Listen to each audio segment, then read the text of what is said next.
Other than rules of style, fonts, the reader's imagination, your ability to tell a story, well, hey there, welcome back. Telling a story in an unfamiliar medium with constraints you're not accustomed to is a common theme in business. You may be the best storyteller in your circle, medium, genre, but if you need to tell your story outside of that, it can be a challenge, a learning experience, overwhelming, or all three. Here's my experience in writing a screenplay for The Sword and the Sunflower, and how it might help you tell your story in an unfamiliar medium. A book is a self-contained personal connection between you and the reader, in my humble opinion. It allows you to intimately tell a story, brain to brain. There's nothing in the way, other than rules of style, fonts, the reader's imagination, your ability to tell a story, etc. Little things like that. But overall, it's a straightforward medium for those that enjoy exploring it. You, as the author, have the ability to focus on whatever you deem important, with absolutely no constraints. If a brief moment in time that lasts only a few seconds is vital to understanding a character, then you can literally spend pages upon pages dissecting, explaining, and experiencing. You can kind of freeze a moment in time and go through it. The length of your novel is also not predetermined. Well, yes, there's an accepted minimum for words, page count, and a realistic maximum due to physical limitations for a book. But if it's too short, it becomes a novella or even a short story. If it's too long, it becomes a duet, a trilogy, or a series. The Sword and the Sunflower started out as one book, but the poem I wrote it from told me I was only halfway through it. So it became a duet, and I didn't know what a duet was until I wrote one. And then I wrote the prequel because people were asking what happened during those 1,000 years. But having said that, your style is yours. That is, while adhering to the elements of style, grammar, etc. My approach to dialogue is fairly unique and is a direct product of my reverence for it. But the reader can switch from your unique style to another author's style. They may enjoy a story but really like the writing style. The opposite can also be true. Okay, I should probably recap The Sword and the Sunflower in that process for those of you who may not know. So after writing 4 nonfictions, I took a walk in a cemetery and had an unusually clear mind. It kind of surprises you, doesn't it? There was not going to be a next book, but just a break from writing. Then I heard the voices. Not the voices of the dead, but the voices of a conversation between 2 people. I played it out, and I was really inspired. I hoped to see that movie one day, but I realized there was no such movie. Then I realized I had to write it myself. I ran home and I wrote a poem. And this poem became the outline of the book. The Sword and the Sunflower is actually a duet, 2 books, with a third as a prequel explaining what happened in 1,000 years, as I said. So now you're up to speed on that. One of the most common comments I've received for The Sword and the Sunflower is that this should be a movie. And I'd like to think it's because of the vivid descriptions, the attention to realistic dialogue, and the emotionally impactful settings. Maybe people just want that medium instead. A medium I'm unfamiliar with. So I decided to see what it would take to write a screenplay for at least the first book. This is where I experienced all the confusion, the learning curve, the overwhelming sense of not getting it right, and slammed hard up against the very real constraints that a screenplay has over a manuscript. You see, unlike a book, there's a very real limit of how many pages a screenplay can be. Unlike a book, you're not free to just describe anything and everything you want described to ensure that your audience gets it. Unlike a book, you don't get to narrate to your audience. Yes, there are movies that have narration, but most is not done well and can take away from the story.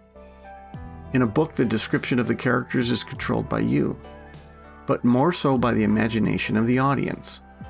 I've been told many times by readers who should play Stojan or Anastasia, and the actors they choose look or behave nothing like them, but that was their imagination and experience.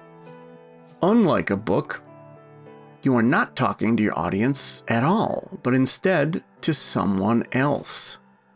They in turn will speak to your audience on your behalf and introduce their own style, perceptions, strengths, and weaknesses. In a fiction book, I can point your attention to a certain thing, place, scene, or person's face. If I try to do that in a screenplay, it becomes something else, a spec script. And directors aren't keen on you telling them what to do unless you're a screenwriter hired by them. And in many cases, they do their own screenplays. So this is tantamount to saying, point the camera here.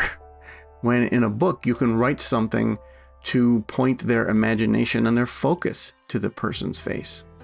So you write a screenplay in the only acceptable font, with the only acceptable line spacing, with the only acceptable tags and formatting, and stay within the page limit, and leave a lot up to the imagination of the director. The director you trust will see your vision.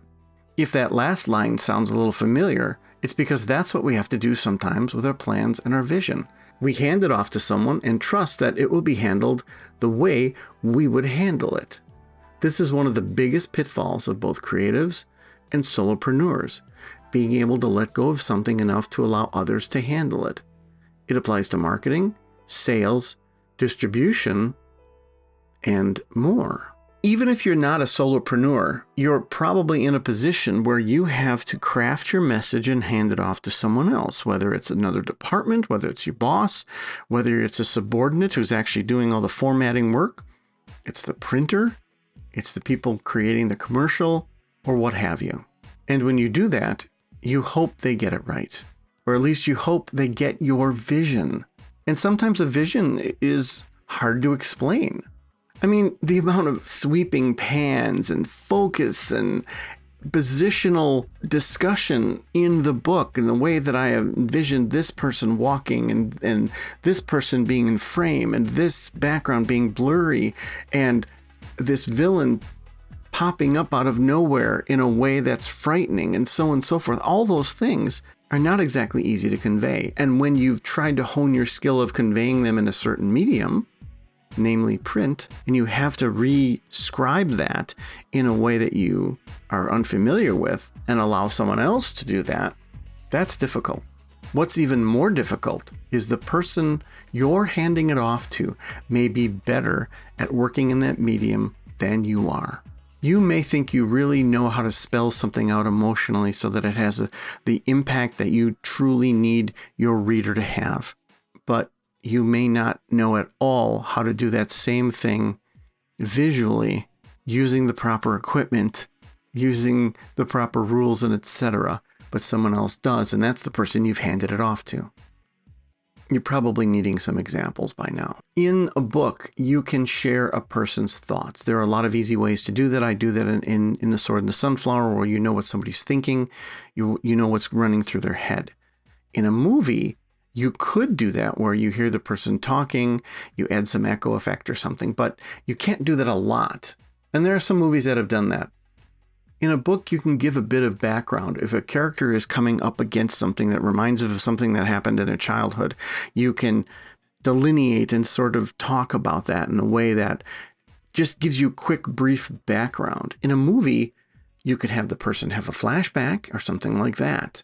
In a book, you can describe in glorious detail someone coming over a hill and the impact it had emotionally on them, not just the beautiful colors of the sunset and so forth, but everything down to every last leaf, every plant, every color, every animal, the feeling of the wind on their skin, all of that.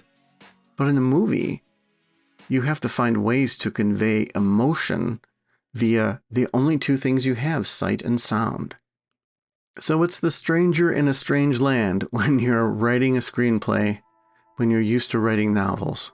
It is a wonderful exercise in being pushed up against a wall and being forced to use your creativity in a medium you're not familiar with and adhere to the rules. One thing my editor told me a long time ago when I was a bit worried about the length of my book, especially The Sword and the Sunflower, she said, "Mark, it is as long as it needs to be. But a movie is as long as it's allowed to be." So you go from having the freedom of writing as much as you want, as long as everyone's getting the good stuff, to how do you cram the good stuff into a limited amount of time? I tell you all this because, again, in your work, in your life, you not only have to communicate with people, but sometimes you're in a medium you're unfamiliar with. That medium can be paper versus talking, speaking versus being on the phone, communicating with your kids versus communicating with adults, etc. I do hope this was helpful, and as far as the movie, you'll just have to wait and see. Thank you. Living life every day, late at night, not okay. All I want, and I pray, all I need are some better days. Yeah. Join the community, patreon.com/alchemy for life. I believe in a better day. Living life every day, late at night, not okay. All I want, and I pray, all I need are some better days.